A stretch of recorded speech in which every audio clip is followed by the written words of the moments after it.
bleeding other than periods. بعض اوقات پورا مہینہ مسلسل خون آتا ہے، بعض اوقات 2-4 دن رک کے پھر سپاٹنگ ہوتی ہے، پھر 2-4 دن رک کے پھر شروع ہو جاتا ہے. یہ ایک بیماری کی حالت ہے. اس میں حکم حیض اور نفاس سے مختلف ہے. جس خاتون کو استحاضہ سے پہلے ایام حیض معلوم ہو، یعنی ہر ماہ کس تاریخ کو شروع ہوتے ہیں اور کتنے دن رہتے ہیں، اسے گزشتہ عادت کے مطابق حیض کے ایام شمار کر کے باقی ایام کو استحاضہ کے ایام شمار کرنا چاہیے اور اس مدت میں استحاضہ کے حکم پر عمل کرنا چاہیے. ایام حیض گزارنے کے بعد مستحاضہ کو غسل کر کے معمول کے مطابق نماز روزہ ادا کرنا چاہیے. عن عائشہ رضی اللہ عنہا انہا قالت فاطمہ بنت ابی حبیش لرسول اللہ صلی اللہ علیہ وسلم یا رسول اللہ انی لا اطہر افادع الصلاۃ فقال رسول اللہ صلی اللہ علیہ وسلم انما ذلك عرق وليس بالحیضۃ فاذا اقبلت الحیضۃ فاترک الصلاۃ فاذا ذهب قدرها فاغسلی عنک الدم وصلی. رواہ البخاری.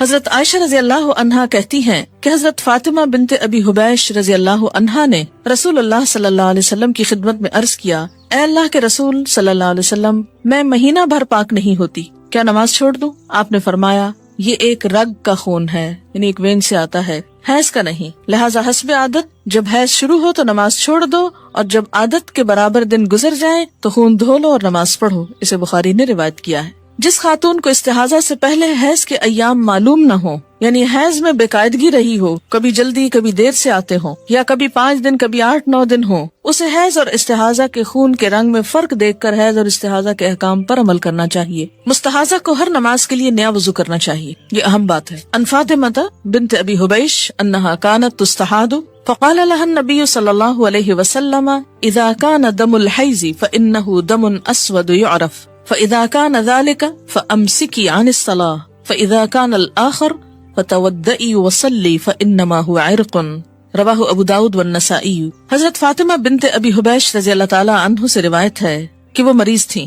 نبی صلی اللہ علیہ وسلم نے انہیں فرمایا جب حیض کا خون ہو تو یہ سیاہ رنگ کا ہوتا ہے، یعنی ڈارک ہوتا ہے، جو پہچانا جاتا ہے، لہٰذا جب یہ ہو تو نماز نہ پڑھو، لیکن اگر اس کے علاوہ کوئی دوسرا خون ہو لائٹ کلر میں تو وضو کر کے نماز پڑھ لو، کیونکہ استحاضہ کا خون ایک رگ سے نکلتا ہے. اسے ابو داؤد اور نسائی نے روایت کیا ہے. جس خاتون کے ایام حیض معلوم نہ ہو اور جس کے حیض اور استحاضہ کے خون میں رنگ کا فرق بھی نہ پایا جاتا، اسے پہلی دفعہ حیض کے دنوں کو سامنے رکھتے ہوئے ہر مہینے کے اس دن سے حیض کی ابتدا شمار کرنا چاہیے جس دن پہلی مرتبہ حیض آیا تھا. مثلاً کسی خاتون کو پہلی دفعہ مہینے کے 7ویں دن حیض آنا شروع ہوا تو اسے حیض اور استحاضہ میں فرق کرنے کے لیے 7ویں دن سے حیض کے احکام پر عمل شروع کرنا چاہیے. مذکورہ مستحاضہ کو اپنے جیسی خواتین، اپنے ملک، علاقے، عمر، اپنے جتنے بچوں والی خواتین کی عادت کو سامنے رکھتے ہوئے مدت حیض کا تعین 6 یا 7 دن شمار کرنے کے بعد استحاضہ کے حکم پر عمل کرنا چاہیے. یعنی پھر دوسری پاس والی خاندان کی رشتہ دار عورتوں کی عادت کو دیکھا جائے گا جس کو پہلی دفعہ سے یہ بیماری شروع ہوئی ہو. عن حمنہ بنت جحش قالت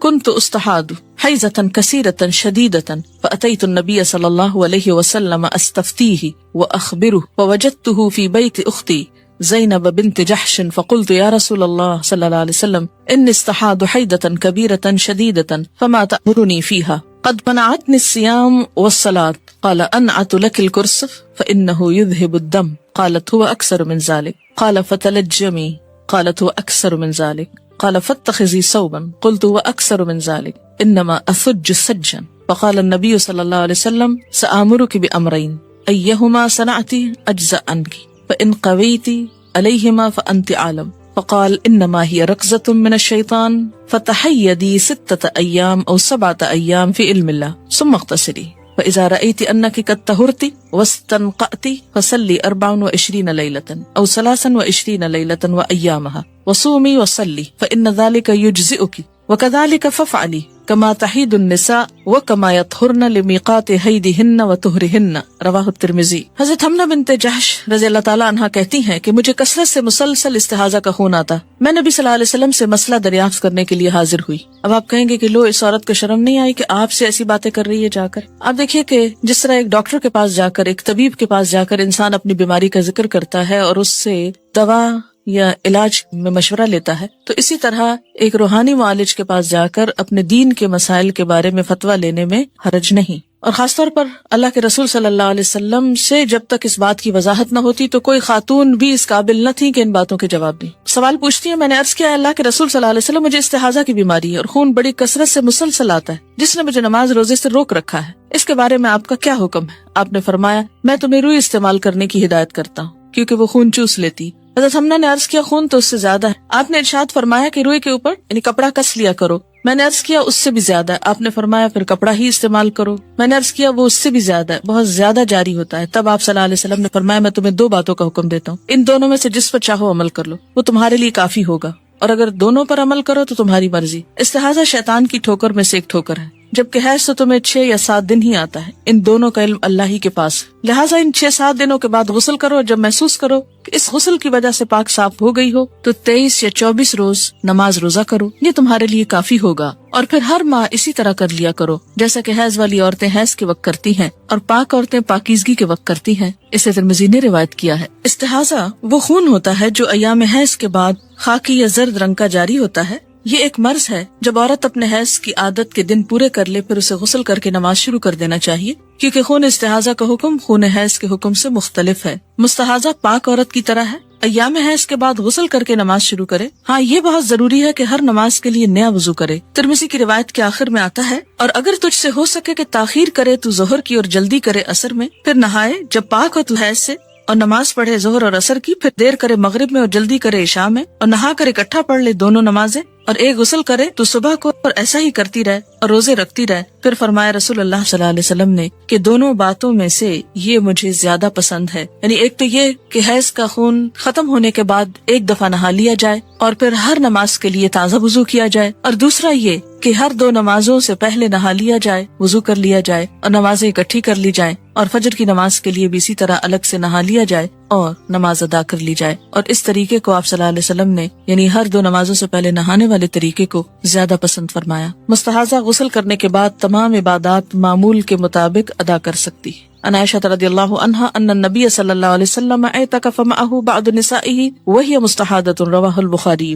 حضرت عائشہ رضی اللہ تعالی عنہا فرماتی ہیں کہ نبی اکرم صلی اللہ علیہ وسلم کے ساتھ آپ کی ایک زوجہ حالت استحاضہ کے باوجود اعتکاف کیا کرتی تھی. اسے بخاری نے روایت کیا ہے. غسل کرنے کے بعد مستحاضہ سے صحبت کرنا جائز ہے. ان اکرمہ رضی اللہ عنہ قال كانت ام حبیبہ تستحاض وكان زوجها يخشاها رواہ ابو داؤد. حضرت اکرمہ رضی اللہ تعالی عنہ فرماتے ہیں کہ ام حبیبہ رضی اللہ عنہا استحاضہ کی مریض تھی اور ان کے شوہر عبد الرحمن بن عوف رضی اللہ عنہ ام حبیبہ سے غسل کرنے کے بعد صحبت کیا کرتے تھے. اسے ابو داؤد نے روایت کیا ہے. مسئلہ 84 میں ہے کہ نہانے کے بعد براؤن اور زرد ڈسچارج کی اہمیت نہ دی جائے. اور اس کے بعد حضرت عائشہ کی حدیث میں خواتین ڈبیا میں روئی رکھ کر بھیجتی جس میں بھی کوئی زردی باقی ہوتی، اور آپ فرماتی کہ انتظار کرو جب تک کہ شفاف پانی نہ ہو. یہ دونوں باتیں ایک دوسرے کے متضاد ہیں، پلیز وضاحت کر دیں. یہ متضاد نہیں ہے، سمجھنے کا فرق ہے. بات یہ ہے کہ ایک عورت سب سے پہلے تو اپنی عادت دیکھے کہ کس وقت اس کو پیریڈ شروع ہوتے ہیں اور کس وقت ختم ہو جاتے ہیں. مثلاً ایک خاتون کو صبح 8 بجے بلیڈنگ شروع ہوئی اور چوتھے دن 8 بجے وہ بالکل پاک ہو گئی،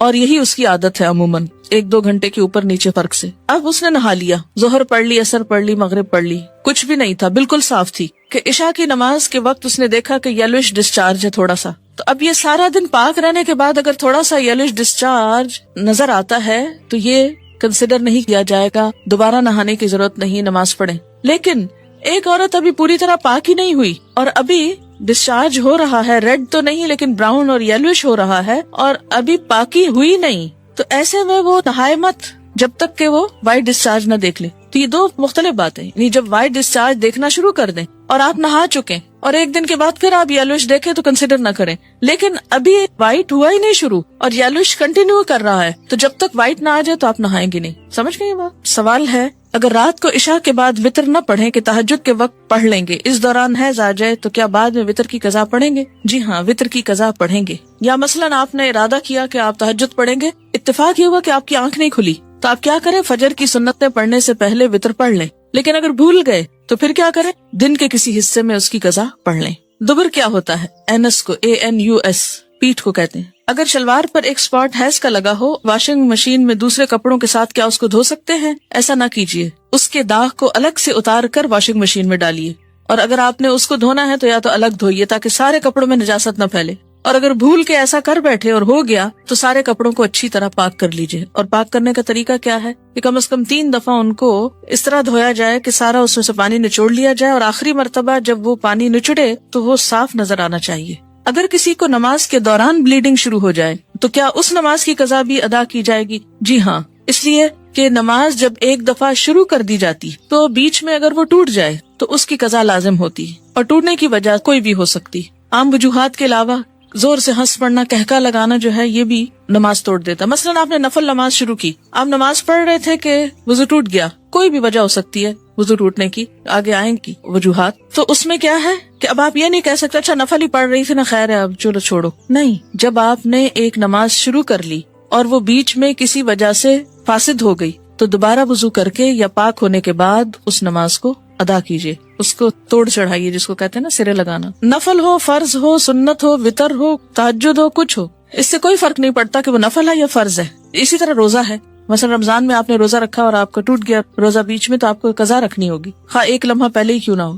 سوال ہے اگر پیریڈز ختم ہو جائیں اور بغیر نہائے ہسبینڈ سے تعلق قائم کیا جائے تو کیا یہ جائز ہوگا, یا پیریڈز کے بعد پہلے پاکی حاصل کی جائے اور پھر شوہر سے تعلق قائم کیا جائے؟ آیت ہے وَيَسْأَلُونَكَ عَنِ الْمَحِيضِ قُلْ هُوَ أَذًى فَاعْتَزِلُوا النِّسَاءَ فِي الْمَحِيضِ وَلَا تَقْرَبُوهُنَّ حَتَّى يَطْهُرْنَ فَإِذَا تَطَهَّرْنَ فَأْتُوهُنَّ مِنْ حَيْثُ أَمَرَكُمُ اللَّهُ إِنَّ اللَّهَ يُحِبُّ التَّوَّابِينَ وَيُحِبُّ الْمُتَطَهِّرِينَ. اس سے کیا پتہ چلتا ہے پسندیدہ صورت کیا ہے؟ يُحِبُّ الْمُتَطَهِّرِينَ. تو اصل جو ریکوائرڈ ہے وہ کیا؟ فَإِذَا تَطَهَّرْنَ. لیکن کسی حد تک رخصت ہو سکتی ہے حتیٰ یطہرنا سے بھی. یطہرنا کا کیا معنی ہے؟ ڈسکنٹینیویشن آف مینسٹرل بلیڈنگ یا بلڈ کہنے. اب آپ دیکھیے کہ یہ ختم ہو گیا لیکن ابھی نہانے کی ضرورت ہے. تو بعض فقہا یہ کہتے ہیں کہ اس حالت میں اگر ایسا ہو جائے تو کفارے کی ضرورت نہیں. اچھا, یہ جو ایک بات اور تھوڑی سی واضح کر دوں کہ یہ جو بتایا گیا تھا نا کہ پیریڈز کے دوران انٹرکورس کا کفارہ 1 دینار اور جب یلش ڈسچارج ہو تو آدھا دینار ہے, اس کے بارے میں تھوڑی سی وضاحت اور کرنا چاہوں گی. پہلی بات یہ کہ پیریڈز کے دوران انٹرکورس حرام ہے.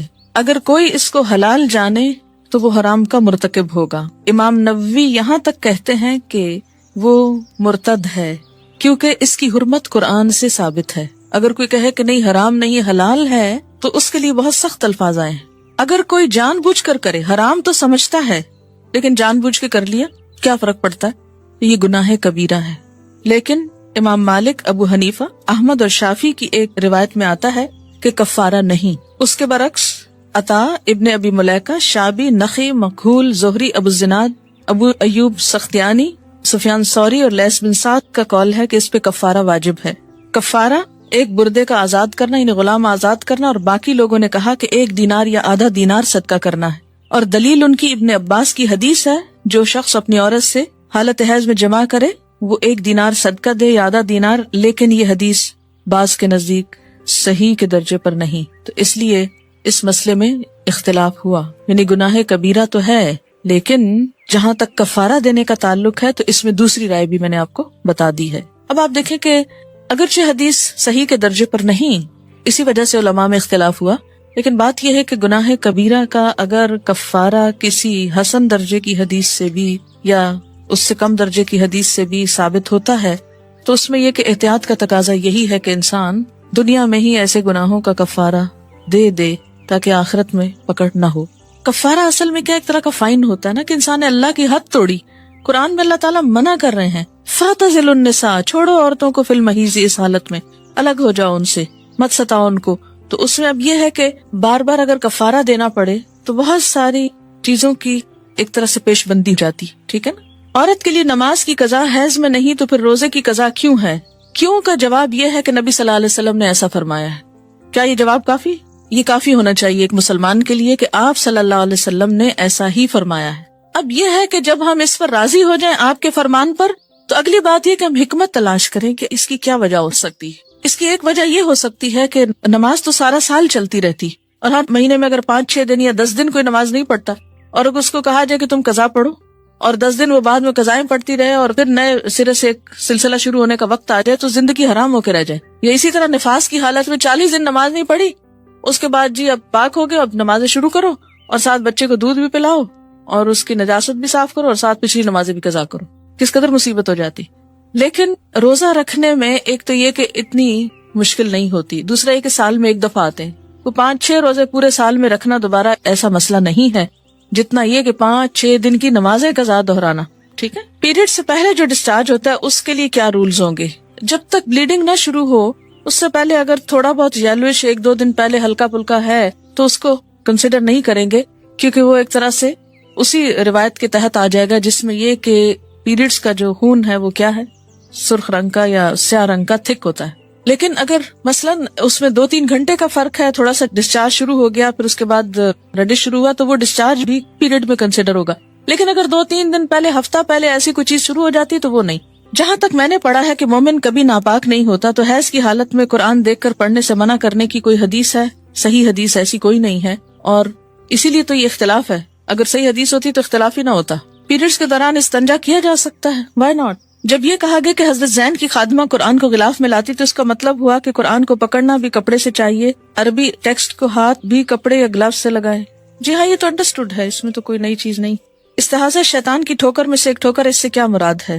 اس سے مراد یہ ہے کہ بسا اوقات شیطان فزیکلی بھی انسان کو نقصان پہنچاتا ہے، یہ جنات. ٹھیک ہے، یعنی بعض بیماریاں جنات کے فزیکل ہارم کرنے سے بھی ہو سکتی، یہ مراد ہے. جیسے آج کل یہ بات بہت عام ہو گئی ہے کہ کینسر کے بارے میں یہ کہا جاتا ہے کہ اس میں کچھ ایسی چیزیں پائی جاتی ہیں، یا کچھ اور امراض کے بارے میں یہ ریسرچ ہو رہی ہے. کل ہی مجھے کسی نے بتایا ہے، اب ہر سنی سنائی بات کو آگے کہنا تو نہیں چاہیے، مجھے اس کی حقیقت نہیں معلوم، لیکن ہو سکتا ہے کہ کہیں آپ کو اس کی دلیل مل جائے کہ امریکہ میں اب ہر ہاسپٹل کے ساتھ ایک پریسٹ کو ہائر کیا جا رہا ہے کہ بہت سی بیماریاں ایسی سامنے آ رہی ہیں کہ جن کی کوئی فزیکل ریزن ہوتی نہیں، سارے ٹیسٹ کلیئر ہیں، سب کچھ موجود ہے، لیکن اس کے باوجود مریض یا بے ہوش ہے، یا وہ سانس نہیں پراپر لے سکتا، یا کوئی اور ایسی انیوژل قسم کی علامات.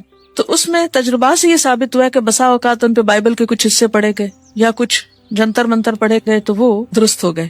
تو اب باقاعدہ یہ ایک طریقہ علاج کے طور پر ایسا ہو رہا ہے. تو اس سے کیا پتہ چلتا ہے کہ اسلام نے تو 1400 سال پہلے ہی جنات اور ان کی شرارتوں اور ان کے شر سے بچنے کی تعلیم دی ہے ہم کو. تو جنات کا شر جہاں اسپرچل ہوتا ہے، بسا اوقات فزیکل بھی ہوتا ہے.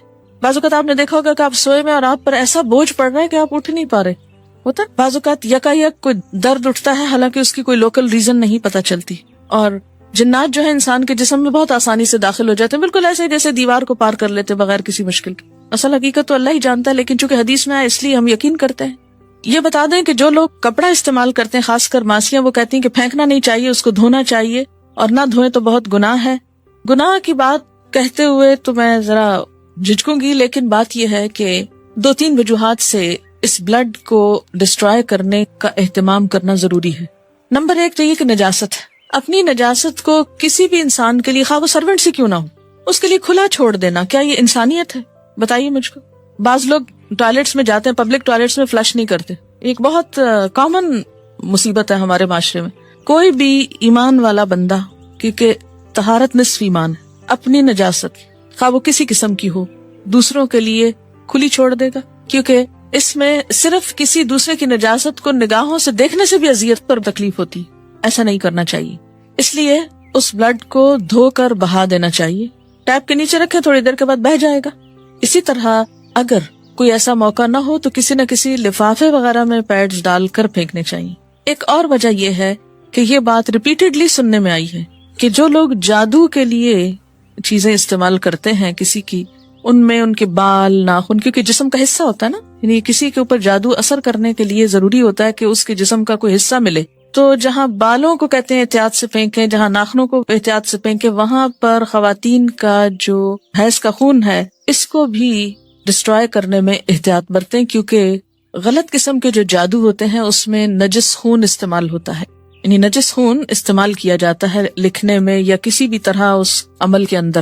بسا اوقات یہ پتلے بنائے جاتے ہیں، ان کو ان میں لپیٹ کے دفنایا جاتا ہے، بعض اوقات لکھا جاتا ہے، اس سے بعض اوقات بہت ہی غلط قسم کے کام ہوتے ہیں. اس اعتبار سے بھی اس کو ڈسٹرائے کرنا ضروری ہے. یہ بھی ہو سکتا ہے کہ گھر کے کسی کونے میں کوئی ایسی جگہ بنا لیں کہ جہاں ان کو جلایا جا سکے، کوئی ایسا ٹن وغیرہ رکھ کے ڈھک کے، یا سب سے آسان اور بہتر طریقہ تو یہ کہ دھو کے بہا دیا جائے. لیکن اگر وہ مشکل ہو، ممکن نہ ہو، تو کوئی بھی طریقہ جس سے یہ نجاست کسی کی نگاہوں کے سامنے نہ آئے اور کسی غلط مقصد کے لیے استعمال نہ ہو سکے، یہ نہایت ضروری ہے۔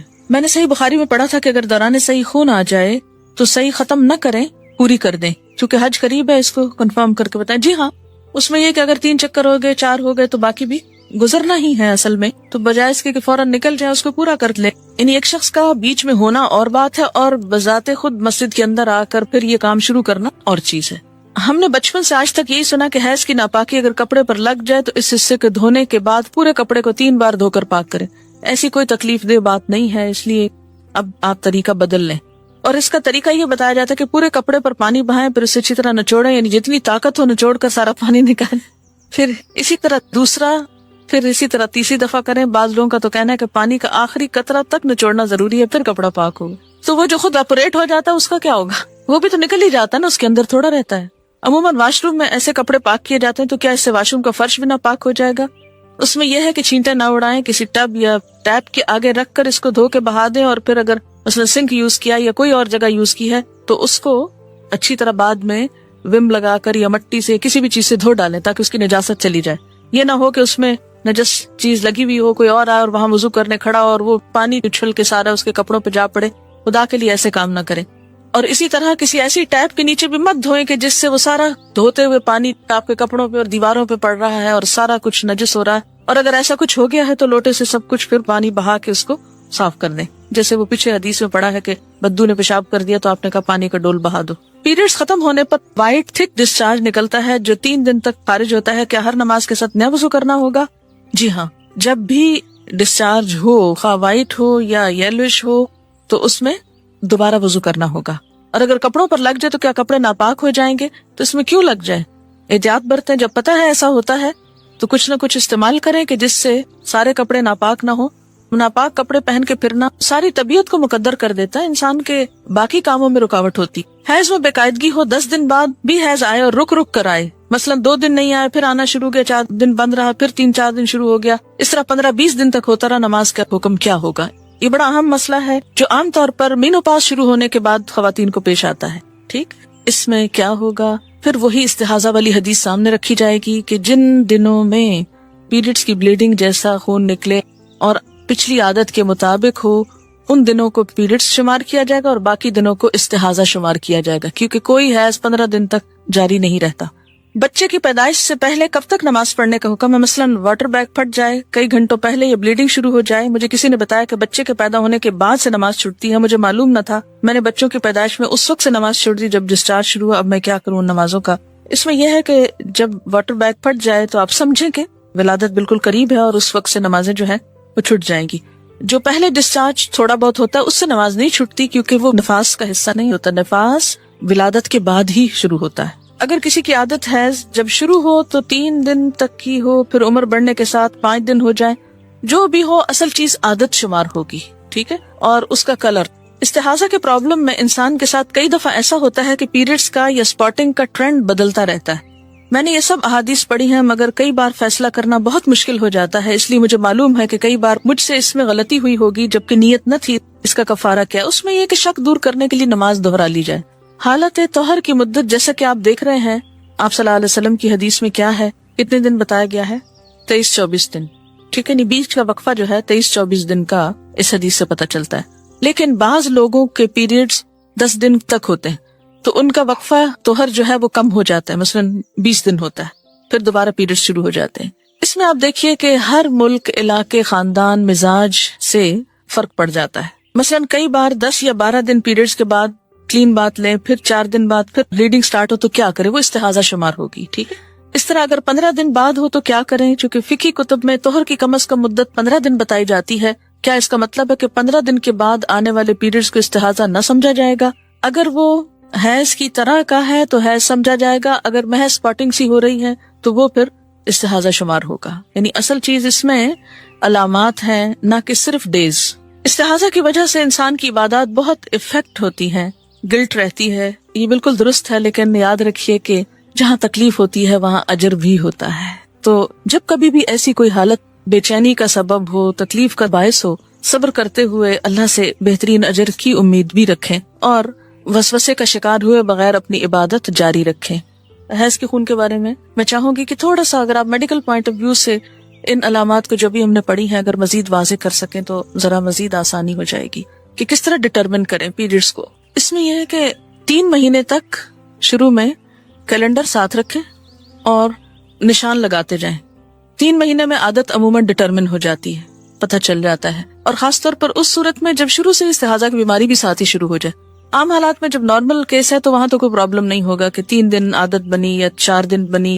بعض اوقات بعض مہینوں میں 3 یا 4 دن کمی بیشی بھی ہو سکتی ہے, 1 دن اوپر اور نیچے بھی ہو سکتا ہے, لیکن عموماً جو عادت ہے وہ 3 مہینے میں ڈٹرمن ہو جاتی ہے. اگر اس میں کوئی اوپر نیچے ہو رہا ہے تو اللہ تعالیٰ معاف کرنے والا ہے.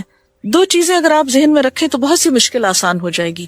ایک تو یہ کہ کلر اور جو اس کا فلو ہے اور اس کے جو کنٹینٹس ہیں یہ بھی استحاضہ سے فرق ہوتے ہیں. پیریڈز کا جو بلڈ ہے وہ استحاضہ کے بلڈ سے کیسے الگ کیا جائے, تو اس میں اس کا جو فلو ہے, اس کا کلر ہے, اس کے دن ہیں, اس میں فزیکل کنڈیشن میں بھی جو چینجز ہیں, کریمپس پڑ رہے ہیں یا ایک مخصوص قسم کی حالت ہو جاتی ہے جسم کی, وہ بھی ساتھ کنسیڈر کیے جائیں گے. اور دوسری بات یہ ہے کہ اگر عام حالات میں نارمل حالات میں پیریڈز کی کنٹینیوشن میں جیسے پہلے فلو کم ہے پھر زیادہ ہو گیا پھر کم ہوتے ہوتے براؤن ہو گیا پھر یلوش آ گیا, تو اس کو سارا وقت پیریڈ شمار ہوگا جب تک کہ وائٹ نہ ہو جائے.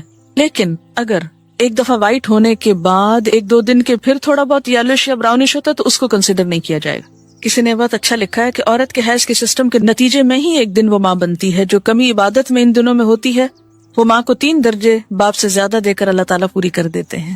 اگر 4 دن پیریڈز ہوں پھر پاکی ہو جائے, نماز شروع کر دی جائے, لیکن 3-4 دن بعد پھر اسپاٹنگ ہو جاتی ہے, تو درمیان کے 3-4 دن کی نماز پڑھنی چاہیے یا نہیں؟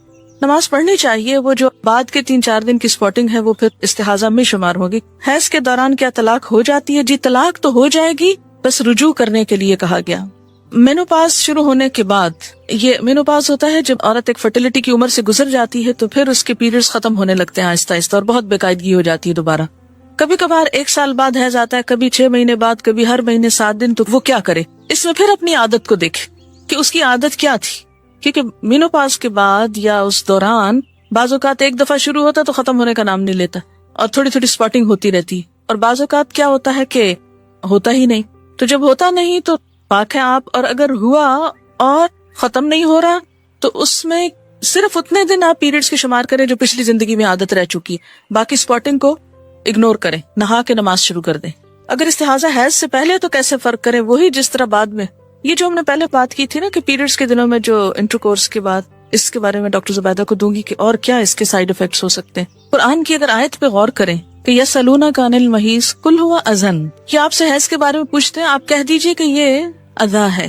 اذا جو ہے یہ لفظ اذیت بھی ہے نجاست بھی ہے, دونوں معنوں میں استعمال ہو سکتا ہے. اب ایک نجاست کی حالت ہے تو اس میں انسان کو نجاست سے بچنا چاہیے, اور ویسے بھی پہلے بھی ہم نے پڑھا تھا کہ جو خون ہے یہ بیکٹیریا کو یعنی اس کی نرشمنٹ اور اس کی بڑھنے کے لیے ایک بہترین غذا فراہم کرتا ہے, تو اس میں انفیکشنز کا اور بیماریوں کے بڑھنے کا بھی خطرہ ہو سکتا ہے. دوسری بات یہ ہے کہ عورت کے لیے ایک اذیت کا سبب ہو سکتا ہے, ایک تکلیف کا سبب ہو سکتا ہے. تو بہت سارے فیکٹرز ہیں, اور ان سب سے اوپر یہ کہ اللہ اور اس کے رسول صلی اللہ علیہ وسلم دونوں نے منع فرمایا ہے, یہ سب سے بڑی وجہ ہے. ٹھیک ہے, سوال ہے کہ لمبے بالوں والی لڑکیاں جو سرد علاقوں میں رہتی ہوں پاک ہونے کے لیے کیا ہر دفعہ پورے بال دھوئیں گی, یعنی پیریڈ سے یا جنابت سے؟ اس میں ایک سہولت ہے جو اسلام نے دی ہے کہ نہاتے وقت اگر سر کی سکن دھل جائے اور لمبے بال نہ بھی دھلیں تو پاکی ہو جاتی. یعنی نہانے کے لیے ضروری نہیں کہ سارے بال دھوئے جائیں, کیا ضروری ہے کہ بالوں کی جڑیں اور پوری سکن دھل جائے اچھی طرح. اور اس کے لیے عموماً کیا ہو سکتا ہے کہ جیسے ٹیپ کے نیچے سر رکھا ہے اور سارا دھل گیا اور دوسرے